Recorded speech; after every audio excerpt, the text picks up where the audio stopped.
నిన్న మధ్యాహ్నం నుంచి మిస్సింగ్ అయినటువంటి రిచర్డ్స్ కథ ఈరోజు అయితే విషాదంగా ముగిసింది. ఎందుకంటే తుని జాహ్నవి సంఘటన మరొక సంఘటన ప్రకాశం జిల్లా పక్కనటువంటి చెరువు కొమ్ము పాలెంలో చోటు చేసుకునే నేపథ్యంలో కూడా గత రాత్రి నుంచి పోలీసులు, అదేవిధంగా కుటుంబ సభ్యులు, గ్రామస్తులు విస్తృతంగా తనిఖీ చేపడుతున్న నేపథ్యంలో ఈ రోజు ఉదయకాల సమయంలో పక్కనే ఉన్న చెరువులో కూడా రిచర్డ్స్ మృతదేహం లభించడం పట్ల కూడా కుటుంబ సభ్యులు శోకసముద్రంలో మునిగిన పరిస్థితి. పోలీసులు కూడా ఆ మృతికి పట్ల కారణాలు ఏంటనే విషయం మీద కూడా విచారణ చేస్తున్న పరిస్థితి మనం విజువల్స్ లో చూస్తున్న విధంగా కూడా వారి కుటుంబ సభ్యులు కన్నీరు మున్నీరు వదిలిస్తున్నారు. ఎందుకంటే నిన్న మధ్యాహ్నం వరకు కూడా మాతోటి ఉన్నటువంటి వ్యక్తి ఆ చిన్న బాబు ఆడుతూ పాడుతూ ఉన్నాడు. ఒక్కసారిగా కళ్ళ ముందు నుంచి మిస్ అయ్యాడు. అసలు ఏం చేయాలని పరిస్థితుల్లో కూడా వాళ్ళైతే అంటే కనీసం మాట్లాడటానికి కూడా ఏం లేని పరిస్థితులు అయితే ఉంది. అసలు వారు ఆ బాబు ఎలా మిస్ అయ్యాడు ఏంటి అనేది కూడా వాటి కొడుకునే ప్రయత్నం చేద్దాము. అమ్మా అసలు బాబు ఎలా మిస్ అయ్యాడమ్మా, ఎప్పుడు మిస్ అయ్యాడమ్మా?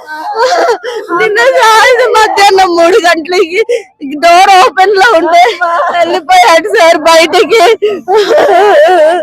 వెంటనే పరిగెత్తుకుంటా వచ్చాను సార్. ఎత్తుక్కుంటా మేము ఒకవైపు ఎత్తుక్కుంటే వాడు ఇంకో వైపు పరిగెత్తారు. చూసిన ఎవరైనా బిడ్డను పట్టుకొని వచ్చేదాన్ని సార్.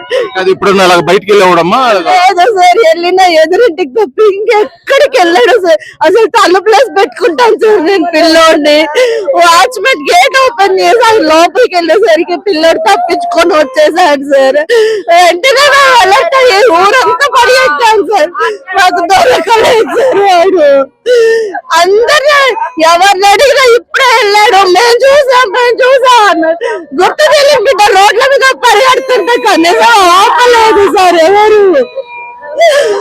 ఏదైనా ప్రమాదవశాత్తు చెరువులో పడ్డారని చెప్పి అనుకుంటున్నారు? తెలీదు సార్. వాడికి నీళ్ళని చూస్తే మామూలుగా దగ్గరికి వెళ్ళి ఆడుకుంటాడు సార్. ఇంత లోతుల్లో పడుతూ ఎప్పుడు జరగలేదు సార్. నా బిడ్డ అనుమానం ఏమైనా ఉందమ్మా మీకు? నాకు ఎలాంటి అనుమానం లేవు సార్. ఇది మొత్తానికి కూడా ఆ బిడ్డ తల్లి అయితే కన్నీరు మున్నీరుగా రోధిస్తున్న పరిస్థితి చచ్చిపోయారు సార్. ఇదే చెరువులో చచ్చిపోయారు. ఎందుకు ముయ్యట్లేదు దీన్ని? చెరువు అంటే మినిమం హైట్ ఉండాలి. పిల్లలు ఉంటారు తెలియని వాళ్ళు కాబట్టి పడతారు. మినిమం చేయలేదు సార్ ఈ చెరువుకి. ఆ హైట్ చూడండి. చెరువు అవడానికి అంత తక్కువ హైట్ లో కడతాడా? కనీసం పిల్లర్స్ ఉంటావా? కాంపౌండ్ వాళ్ళు ఉండదా? వాచ్మెన్ ఉండడా? సీసీ కెమెరాలు ఉండవా? చిన్న పిల్లలు చుట్టుపక్కల తిరుగుతుంటే వాచ్మెన్ ఏం చేస్తున్నారు?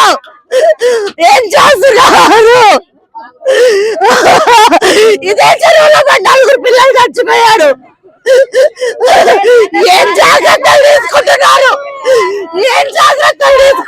ఇలా ఎంతమంది పిల్లలు చావాలి దీంట్లో పడి? ఎంతమంది పిల్లల్ని పొట్టను పెట్టుకుంటారు ఈ చెరువు? ఇది తల్లి తమ ఆవేదన అయితే వ్యక్తం చేసిన పరిస్థితి. ఆ అపశుభం తల్లిని పిల్లవాడు ఆడుకుంటూ బయటకు వచ్చి తెలియని పరిస్థితుల్లో చెరువులో పడి మృతి చెందాడు. ఇటువంటి చెరువులు గతంలో కూడా ఇదే గ్రామంలో ఒక 4 రోజుల వ్యవధిలో కూడా ఒక 4 విద్యార్థులు అంటే ఈతకని వెళ్లి కూడా మృతి చెందిన సంఘటన మరొక ముందే ఇదే గ్రామంలో మరొకసారి చిన్న బాలుడు ఆడుకుంటూ బయటకు వచ్చి మృతి చెందటం, 24 గంటల వ్యవధిలో కూడా ఆ బిడ్డ మృతదేహం చెరువులో మృతదేహం లభించడం పట్ల కూడా వాళ్ళు పూర్తిగా కూడా శోక సముద్రంలో మురుగుతున్న పరిస్థితి. కాకపోతే ఆ తల్లి ఆవేదన ఏంటంటే కేవలం మీది బిడ్డ ఆడుతూ పాడుతూ వెళ్ళదానికని కేవలం అజాగ్రత్తతోటి ఈ బిడ్డ అటు కొంతమంది అజాగ్రత్త వల్ల ఈ చెరువు సరైన నిర్వహణ లేకపోవడం బిడ్డ మృతి చెందేదని చెప్పేసి ఆవేదన కూడా వ్యక్తం చేస్తున్న పరిస్థితి. ఇక్కడ ఆ బిడ్డ మృతదేహం దగ్గర వాళ్ళ తల్లిదండ్రులు అదేవిధంగా కుటుంబ సభ్యులు నిన్నటి వరకు కూడా పూర్తిగా వాళ్ళు కళ్ళ ముందు ఉన్న బిడ్డ కూడా ఉన్నట్టు. ఇప్పుడు వాళ్ళు చెప్తున్న ప్రకారం ఏంటంటే ఇప్పుడు మనం వచ్చిన గేట్ లో నుంచి గేట్ ఎప్పుడు తీసుకుంటుంది, ఈ చెరువు పక్కన ట్రాకింగ్ ఉంది, ఇక్కడే బాడీ లభ్యమైంది కాబట్టి పిల్లవాడు ఆడుతూ ప్రమాదవశాత్తు ఈ ప్రాంతంలో పడి ఉంటారని చెప్పేసి భావిస్తున్నారు. పోలీసులు కూడా దీనికి సంబంధించి లోతైన విచారణ చేస్తున్నారు. కాకపోతే ఆ తల్లి అంటే బాలుడు తల్లి కోరుకుంటుంది ఏంటంటే ఇంత చెరువు అంటే ఇది కేవలం కొంతమంది అజాగ్రత్త వల్ల గతంలో ఈ చుట్టుపక్కల ప్రాంతంలో మట్టి కోసమని ఇష్టారాజ్యంగా కూడా తవ్వి వదిలేయడం వల్ల కూడా ఇట్లా చెరువులాగా ఏర్పడ్డాయి.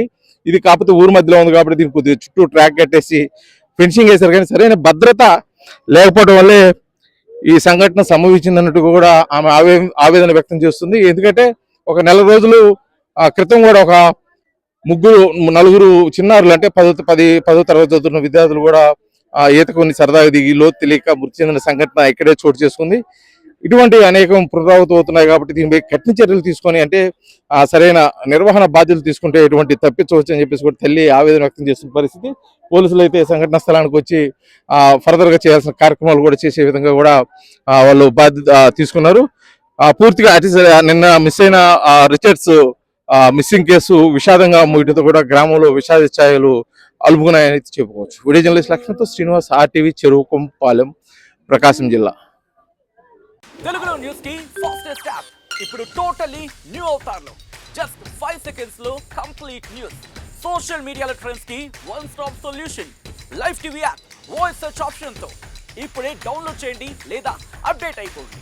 యాప్ లింక్ డిస్క్రిప్షన్ లో ఉంది.